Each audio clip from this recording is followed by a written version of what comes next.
Welcome to the latest installment of the Sharp Angles Props and DFS show. I'm your host, Tod Burros, and my partner, Ryan McCrystal, makes his glorious return and rejoins us this week. And we will be going over his props, doing our best to ignore the dismal Thursday night football game.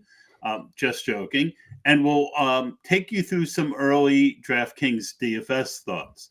But before we dive into today's episode, we want to remind you that you can get all our fantasy content, including insights, props, worksheets, and more, by taking advantage of our fantasy packages available on the Sharp Football website. Right now, we're running a special offer for listeners, code ANGLES, for 15% off any fantasy package.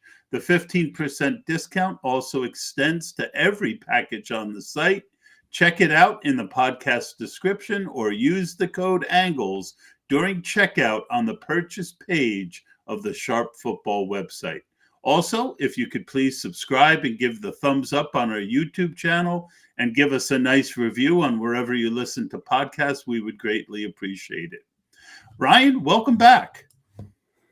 Yeah, glad to be back. Sorry I missed last week, but at least it was a good week for my props last week. Why don't you take us through that?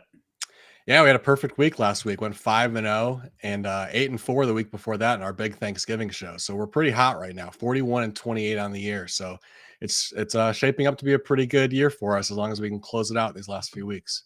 Yep, you could be good and proper.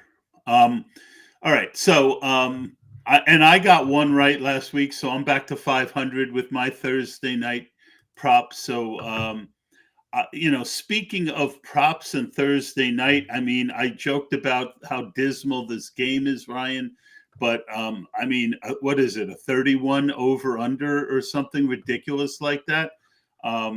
So it's going to, I'll watch it. I'm sure most of us will watch it, but I kind of have a weird feeling it's going to be better than we think it's going to be.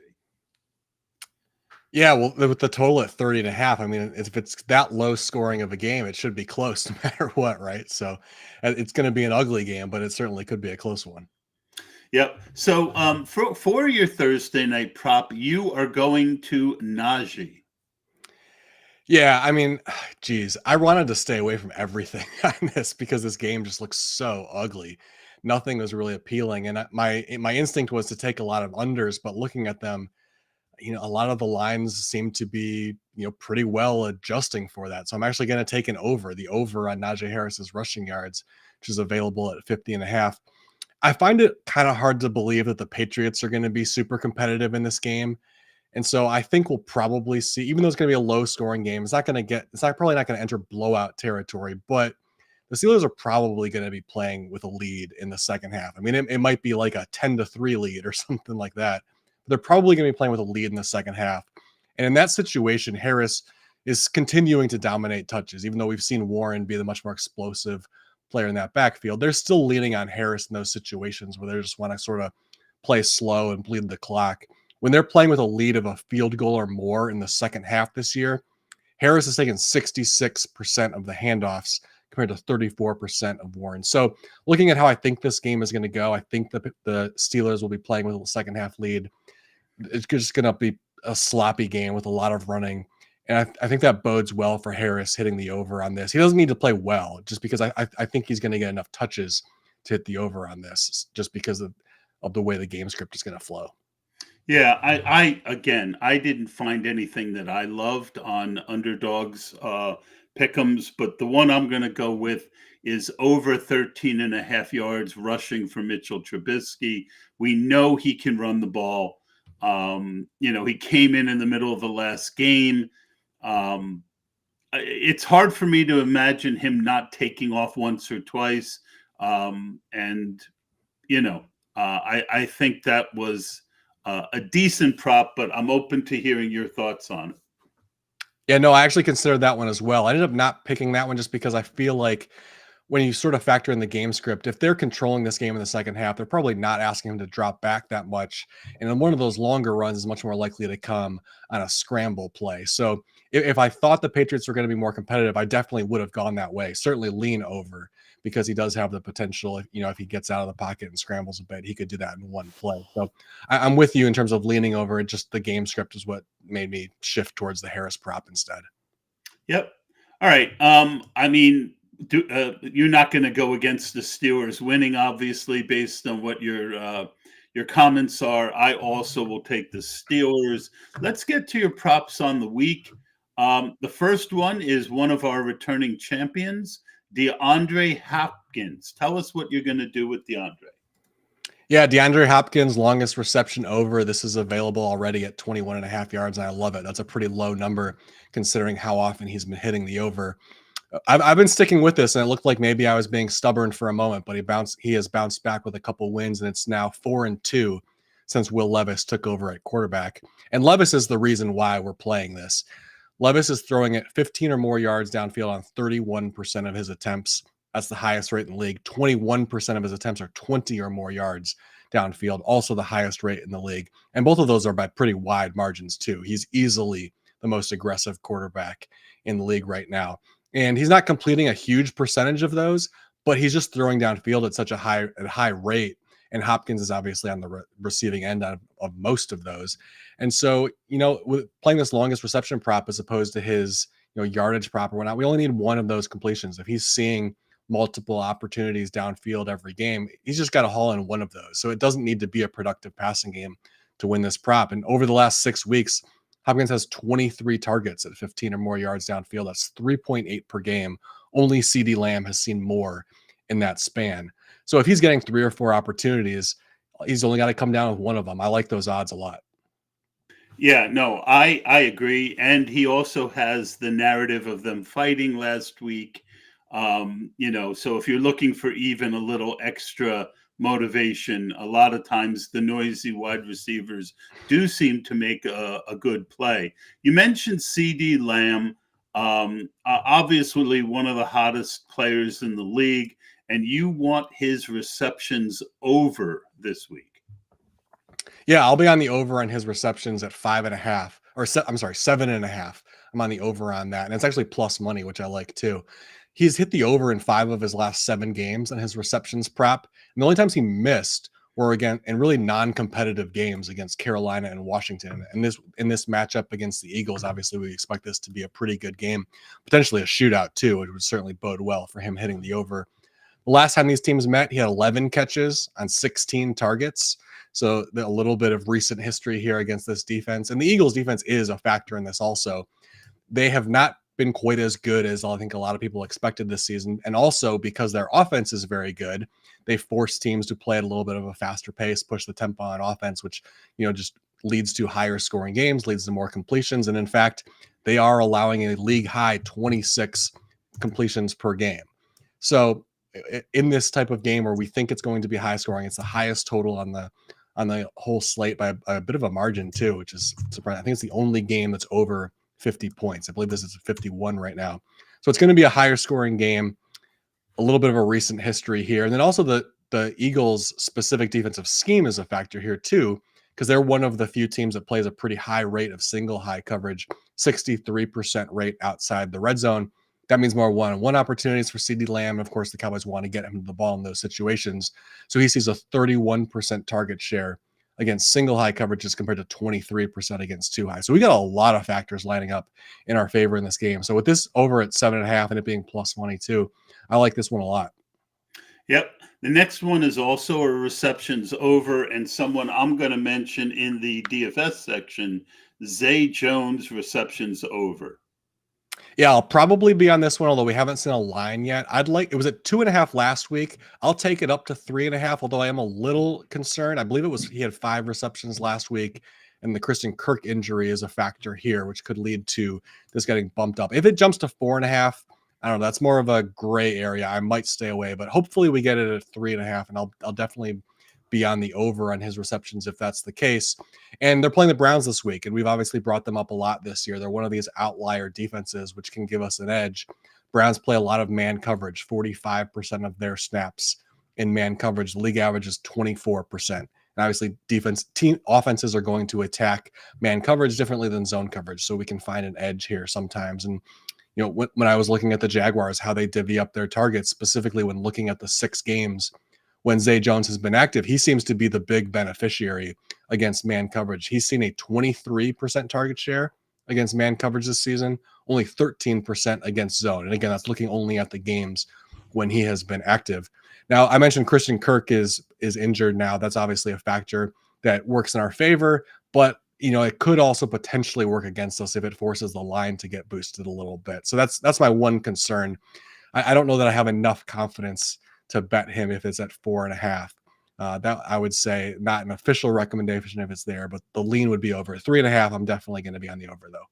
Yeah, I think 3.5 would be where I say, okay, enough. I'll look elsewhere if it's above that. Not that I'm Mr. Prop, but just my gut. The sense you get as someone who plays a lot of fantasy football. And I think what'll keep it down is the fact that we're going to have a lot of uncertainty as far as Trevor Lawrence actually playing. He returned to practice today, and I think that uncertainty could work in our favor. But even if the backup plays with Christian Kirk out, they're going to throw the ball. And Zay Jones is one of those guys who I never wanted to really have on my team. And then his last year in Oakland, he played much better. And so, he's continued that. And sometimes it takes guys a while to figure things out. And Zay Jones is a pretty decent play. Our last one is another returning champion, but this is a under returning champion, Josh Jacobs. Where are you under on Josh this week? Yeah, I'm going to be in the under on his receiving yards. It's available at 15.5. A couple of reasons for this. The main reason is it's another defense that we've been targeting. We've been following this trend with the Vikings defense of playing under on running back receiving yards. The under is 9-3 on the year for starting running backs receiving yards against Minnesota. And the primary reason here is Brian Flores' high blitz rate. They blitz almost 50% of the time, the highest rate in the league. And the blitz tends to limit running back involvement in the passing game. And when we look at the Raiders' pass distribution, that's definitely played out for them as well. Jacobs has seen a 16% target share on non-blitzes. It gets more than cut in half against the blitz. It drops down to 7%. So this trend, as far as how we see teams attacking Minnesota, likely holds for the Raiders here and limiting Josh Jacobs' opportunities. The other factor here is that they've basically removed him from the passing game since the coaching change in 4 games, since Antonio Pierce took over as the head coach and Bo Hardegree took over as the offensive coordinator. He has 38 receiving yards in those 4 games, and quite a bit of that came last week. He's just really been a non-factor in the passing game. The under on his receiving yards has hit in each of those games since the coaching change. So we've got a little bit of a trend here as far as how their offense has been going in recent weeks. It's led to the line dropping in each of these weeks because obviously, a 4-game stretch is when we start to see the lines adjust, and we are seeing that this week. But that trend, coupled with a matchup that tends to limit running back usage in the passing game, I think is still a good opportunity to take the under here. All right, that's going to do it this week for the Ryan's props. I also just want to remind you again that if you want all the information on the Sharp Football website, you can get a 15% discount by using the code ANGLES. The 15% discount also extends to every package site-wide. Check it out in the podcast description, or again, just use the code ANGLES during checkout on the purchase page of the Sharp Football website. All right, so Todd, let's jump over the DFS discussion now, and we'll start with quarterbacks like always. And when I was looking at the quarterback list, it seems like we've got a pretty good mix of both high and low salaried guys for us to consider this week. So it gives us some options in terms of roster construction. So I know it's early in the week, but what are some of your early leans as far as how you'll attack this position? Yeah, and it really has a lot to do with the overall slate. And we have an 11-game slate, Ryan, that provides us with only 5 teams. And you kind of pointed that out when you were talking about the game, the other game in your section that's not on the slate.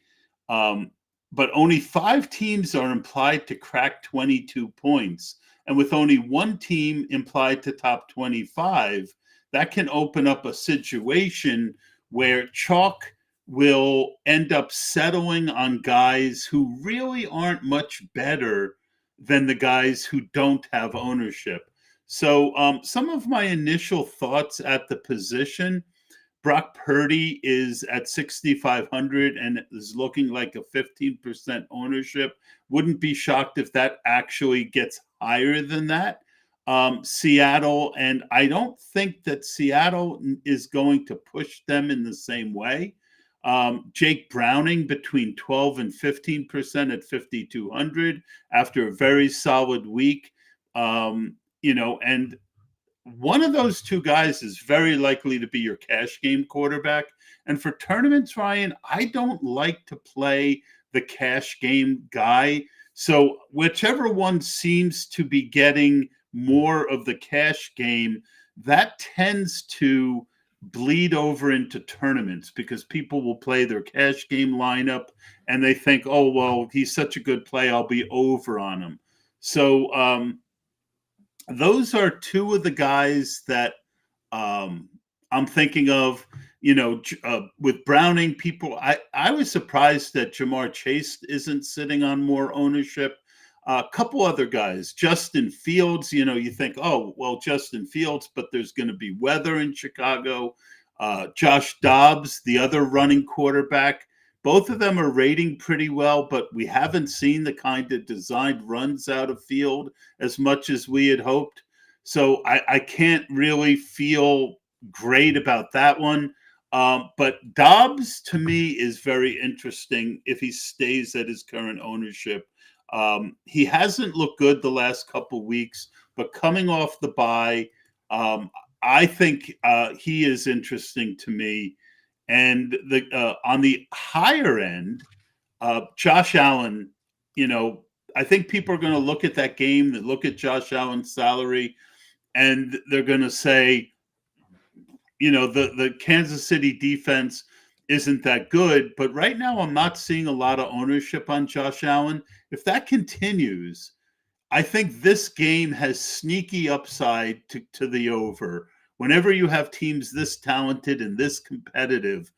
So of the higher price guys, I'd rather play Josh Allen than Lamar Jackson, who the Ravens just haven't needed that. And I don't think they're going to need it this week. And then on the low end, it's always fun to play Jameis Winston to the over. Captain Calamity at the quarterback position. You throw a pick six or two, and then you have to play from behind. I mean, it really is a tough week, Ryan, but, those are my early thoughts at the quarterback position. Your thoughts on my thoughts? Yeah, I like your thoughts on Josh Allen. That makes sense to me, with this really being a must-win game for them. And you think when their backs are basically against the wall, it's a great time to start using him more in the run game, which it has been trending that direction overall relative to when he just was almost a non-factor in the run game early in the season. But this would be a great opportunity to use him in the run game, because that's sort of like the one thing in your offense you can always rely on for him to be effective. And that could certainly boost his fantasy production if he has a good game on the ground. You briefly mentioned Justin Fields, and I just wanted to point out some stuff that I was looking into on him. He's obviously, this is one of the games where the weather is going to be a factor in Chicago between the Lions and the Bears. And so with the high winds in that game, that could certainly have a factor in their passing production. And it does seem to have an impact on Fields in the past. When the wind is over 15 miles per hour, which is expected to be on Sunday, he throws 10 or more yards downfield only 49% of the time, compared to 59% of the time when the wind is lower than that. So it's going to affect their aggressiveness in the passing game, most likely. But the flip side to that is when there are higher winds, he seems to run more. That seems to be where they pivot the offense to. He has 11.2 rush attempts per game in those high wind games compared to 8.4 in the other games. So it's sort of, there's a little bit of a give and take here where you could almost make an argument one way or the other. But if you want to sort of swing for the upside, his best games are going to come when he's extremely productive on the ground. So there's a reason to think that this could potentially be one of those games. So I think that even though normally you want to shy away from quarterbacks in these weather games. This might be a situation where you actually want Fields in the weather if it increases his run game usage. So, like I said, you can make an argument both ways, but I think that was worth pointing out, those differences in how he's played in weather. I think you're on mute, Todd. I made a mention in the show sheet, but I didn't mention it in my thing. I remember there was a game just like this last year, and like one of the first plays of the game, Fields ran for like 70-yard touchdown. So I'm with you. I just wish there wasn't as much ownership on him, but 11% is still certainly playable. Yeah, for sure. All right, so let's jump over to running backs now. We've got a couple guys emerging as really heavy chalk early on. How are you going to navigate the running position, do you think? I mean, I was shocked when I saw Zach Moss, whose salary went up from 4,600 to 5,900, somehow is showing with heavy ownership early. I find that one a little hard to believe. We've talked about how we get these early ownership numbers, and a lot of times they can change a lot. I'd be shocked if he stays that high. I would have almost no interest in him at 5,900 with 40% ownership. The other guy who's really showing a lot of ownership is Christian McCaffrey at 25%. That's another one I have trouble finding him at that ownership because unless some value opens up on this slate, there really isn't a lot of value. So is that the one stud you're going to want to play? If you can get him under 20%, I like Christian McCaffrey. Obviously, he's a guy who can break the slate on any given week. Other guys pushing 20% are Charbonnet, but right now he's got some injury concerns. And Bijan Robinson, which I get. Another guy who's around 10% is Kyron Williams, but he's up to 7,300. Javonte Williams, 20% versus the Chargers. All those are, on a different slate. I'd be, that's kind of what I mean when I say the chalk ends up on guys who really aren't in much better situations. One guy I'm very interested in, if the early ownership holds, is Keaton Mitchell. He got a lot more usage in the last game. He's at 4,900. I find it very hard to believe he's going to stay at his current very low ownership. But if he does, I will be way over. I like David Montgomery in a game where you've got the revenge narrative and you've got, slippery fields. A lot of times you see running backs just get these big runs because a defender slips. And once you get through the whole 6,500 low ownership, David Montgomery in a revenge game is very interesting to me. And James Cook is a tough one, 6K, but very low ownership. He has been doing pretty well lately. So those are some guys that caught my attention for good and bad at the running back position, Ryan. Yeah, a couple thoughts on some of the guys you mentioned. First, Zach Moss. I mean, I kind of understand liking him because the Bengals run defense has just been bad all year. They ranked 26th in yards before contact allowed and 25th in yards after contact allowed. So that's a pretty brutal combination for the Bengals defense. And they're giving up 10 or more yards on 13% of attempts, fourth worst. And there's a long list of stats you could throw out and how bad the Bengals run defense has been. But I'm also with you as far as the logic is, if his roster share is that high, is Zach Moss really the type of guy you really want to get behind at such a high percentage of your rosters? That does seem risky. So I can see going both ways. So it's probably a situation where you, like you said, monitor what that roster share actually is going to be as you get closer to game day, and maybe you make a bold play one way or the other, because you could certainly argue liking him, but also it might be worth fading him if the numbers are, if the roster share is that high. Kyron Williams, you mentioned, he's one that kind of makes me nervous because this is bad weather in Baltimore. So it's certainly a game where you would think he's going to have a high usage, but The flip side to that is if the Ravens defense knows that your passing attack is really limited by the bad weather, because that could be wind and rain in Baltimore this week. So if that's limiting the passing game, I got to think the Ravens defense is going to be up for the challenge of stopping Kyron Williams when they know the run is coming at a high rate. So that one makes me a little bit nervous. Maybe if it gets closer to the game day, we find out that rain isn't necessarily a factor. That could, that could potentially make me feel better about playing him if we're not as concerned about the passing game. But if that looks like really bad weather there, I might stay away from him. And then David Montgomery, you mentioned, I mean, he just seems like the way that they use him in that offense is perfect for a bad weather game. So that could be really high usage. But I also mentioned Jahmyr Gibbs too. If they're limited in how they're going to be able to throw downfield in high wind, pivoting to more of Jahmyr Gibbs in the passing game, and the short passing game is going to play a bigger role because they're not going to stay away from the passing game entirely. The weather's not going to be that bad. It might just limit their willingness to throw downfield. So some of the other guys in the offense, like Gibbs, that see more short yardage passing attack in the short yardage passing game, could be an opportunity for him to see a little bit increased usage there. So it may actually be a game where both of them have a little bit of added value. Yeah, I mean, you mentioned 15-mile-an-hour winds. Typically, those don't bother me. Once you get up to about 20, 25, that's when the numbers that I've seen really start taking an effect. Now, Justin Fields hasn't been allowed to throw downfield that much to begin with.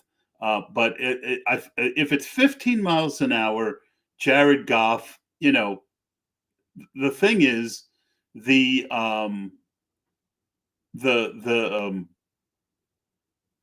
thing with Jared Goff is, we talk about his small hands. So, bad weather, Jared Goff isn't the guy that I'll want to play. But it's going to be interesting. So we've got a question in the chat, Ryan, from Justin. He just joined. He asked if we would mind recapping any prop leans that we had for tonight. Ryan had over on Najee Harris's rushing yards, right? Yep. And I had over on Mitchell Trubisky's rushing yards. Thank you for the question, Justin. We appreciate you joining in. Any other questions anyone has, please feel free to throw it in. We love it to interact with you guys. Yeah, for sure. Always like the questions. Let's move over to wide receivers now. Obviously, weather is going to be a big factor at this position as well, maybe even more so than running back. So what are some of your early thoughts here? Well, again, there isn't a lot of really high ownership here. Keenan Allen at 20%, Garrett Wilson at 15 to 20. That's not a lot of ownership for wide receivers. I liked DJ Moore in a vacuum, and I liked ARSB in a vacuum. I thought they'd make a good mini stack, but the weather, is an issue there. Jamar Chase is not showing a lot of ownership. And, if that's like I played him last week, the week before, obviously he wasn't on the main slate last week. But at 8%, Jamar Chase is interesting to me. Drake London has 20% ownership. I love him at 4,600. At 20% ownership, I would rather play more Josh Downs, because Josh Downs is only 4,900 and has a few, about half the ownership. As far as the really low price guys, there's a bunch of them like JSN, Jackson Smith and Jigba, that is. Bateman or Mingo, all are showing ownership in the 20s. Meanwhile, Jamison Williams, who I mentioned last week, 3,600, I think he is now. He's starting to be more involved in the offense. Again, the weather, but Jamison, I'll still play Jamison Williams because he's a big play waiting to happen if he's going to be 1 or 2%. And a couple cheap guys whose names I will throw out there: Cedric Tillman of the Browns, Khalil Shakir. I really like if he's going to stay low owned. And I got Zay Jones, Ryan, as I kind of alluded to. I think if he's going to be low owned and under 4,000, he's of interest to me. Yeah, this is really tough because with the weather being a factor and just really bad matchups, like we talked about off the top, some of these games have such low totals. So if you're going dumpster diving for some of these cheap salary guys, man, even the ceiling just looks bad. So this is a tough position to attack. The one thing I really don't have any like strong players that I really love, but one thing I did want to mention with Jamison Williams, since you brought him up, was he feels like one of the guys that could really be hurt by the weather. If the high winds are going to affect the Lions' willingness to throw downfield, he's going to suffer. He sees 38% of his attempts at 15 or more yards downfield. That's a very high rate for any receiver. Yep. And so if you take that away from him, he's the type of athlete that could certainly still catch a shorter one and break off a long run. But given how he's used in the offense, it seems like he'll likely see a little bit fewer opportunities in this game, I would think. So that one just makes me a little bit nervous in the weather. Before we move on to tight end, Ryan, since Justin asked about your prop on Thursday, why don't you just, for everyone out there, give your a quick recap of your props for the main week? Yeah, sure. Quick recap of the 4 props that I've got for Sunday and Monday, I guess. DeAndre Hopkins over on his longest receptions at 21.5 yards. That's a prop that we keep going back to for a number of weeks in a row now. Zay Jones probably going to be on the over on his reception. There's no line yet, but I'll take it at 3.5 receptions or lower.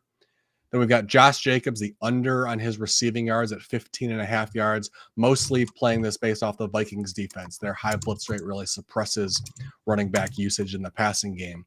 And then we've got CeeDee Lamb playing the over at 7.5 receptions for him. He's hit this over in 5 of his last 7 games. Really good matchup against an Eagles defense their coverage scheme should benefit him. So those are my props for the week. Awesome. All right. So I'll just jump into my tight end thoughts. It's really interesting that you're not seeing a lot of ownership anywhere at tight end right now. Kyle Pitts at 15% and Tyler Conklin at 15%. I mean, Ryan, am I missing something with either one of them? Is there some great matchup? I haven't gone my deep dive yet, but you're so locked in on these things.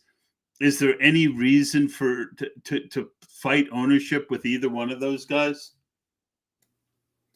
None that I can come up with. I mean, we've talked about it a few times. My take on tight ends this year is basically that with the lower scoring around the league, going for these lower tight ends where you're basically touchdown or bust with them, it's not a great strategy, I don't think. It obviously could pay off for you in any given week, but with touchdowns just at a premium, the odds of one of these guys on a pretty low salary are hitting are just not great.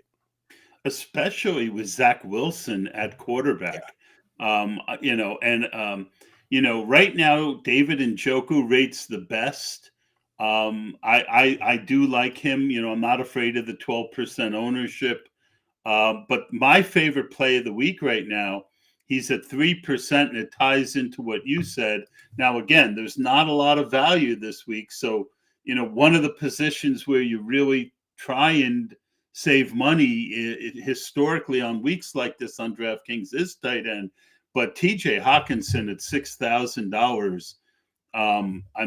I like him with Josh Dobbs. I like him without Josh Dobbs. Dalton Kincaid is another guy on my list. 5,500, but 1% ownership. I know Dawson Knox might be back. Evan Ingram, another kind of not a cheap guy. Right now, 4,800 and 2% ownership. I would be interested with Christian Kirk out. Kirk plays a lot in the slot. Ingram plays in the slot too. So to me, that's a natural opportunity. And that's the one where we might look back a week from now and say, why didn't we think to play more Evan Ingram? He was chalky 25, 30% a few weeks ago for a couple weeks at this salary. Now you've got even more reason. Another guy I want to mention is a guy I have a ton of in best ball, but he's showing 11% ownership at 3,500. So Isaiah Likely is a guy that is a little tough for me there. If he's going to have ownership, especially with weather. And I mentioned him last week, Ryan, while you were out. He was at 5,200 last week. He's at 5,400. He's not going to have any ownership. Taysom Hill is a guy that, with Jameis at quarterback, we might see even more Taysom Hill. It's another pay up to be contrarian play that it's funny that I hadn't thought of your comment about the low end tight ends, but in going through everyone I liked this week was the higher price ones pretty much. Yeah, it definitely makes sense when we're seeing totals in the 30s all across the league. The tight ends, the opportunity for one of these low price tight ends to score is not great. Just wanted to mention a couple things on some of the guys you mentioned. You mentioned Isaiah Likely. The weather in Baltimore scares me the most out of all the games this week. I just looked it up, and it's so a 95% chance of rain with 22-mile-per-hour winds. If that's actually what we get on Sunday, that's the type of weather that absolutely does have an impact on play calling and production. You know, sometimes the weather can be overstated, but that rain and wind combination is going to have an impact, and that's going to hurt all of the pass catchers. So you're saying he's Isaiah unlikely this week? Isaiah unlikely, yeah. If obviously monitor the situation as we get closer to it. If if it's not going to rain, maybe they can survive with the wind. Obviously, Lamar Jackson is the type of quarterback who can throw in higher winds than some of the other guys. But that's if it's raining and 22-mile-an-hour winds, that's going to hurt everybody in the passing game in Baltimore. Evan Ingram, another one that you mentioned that you liked. The only issue I have with that is the Browns coverage scheme. They play a high rate of single high coverage, the highest rate of single high coverage in the league, almost 75%. That tends to limit all tight ends because it takes away the middle of the field more often. So that's not necessarily a great matchup for him, especially with that being a low total game as well. I think that's only at 32.5 for the total in that one. So a low scoring game and not a great coverage scheme for him. One other guy I wanted to mention that you didn't bring up is Cole Kmet. We talked about how that game is another potential weather game where they're not going to be throwing downfield as often, but that could actually benefit some of these tight ends since they're, a lot of these tight ends are more involved in the short passing game. I think Kmet is one of those guys. He actually leads the Bears in receptions on throws of 10 or fewer yards. So he potentially gets a little bit of a boost this week if their passing game is a little bit limited by the weather. I love it. And that is the last thought. What's funny is when I saw the weather, I had written up Cole Kmet as one of my favorite plays of the week at 4,600. And then I saw the weather and I backed off. So perhaps I shouldn't have. And Ryan, it was a great pleasure. As always, I'm so stoked at how just amazing your last couple weeks have been. You've just been killing it. And again, folks, if you want to get all of Ryan's stuff, all of the sharp angles, articles, worksheets, podcasts, you can get a 15% discount by using the code ANGLES. That's going to do it for this week. Ryan, I look forward to seeing you next week, where we will reconvene, hopefully, after another successful week in the NFL.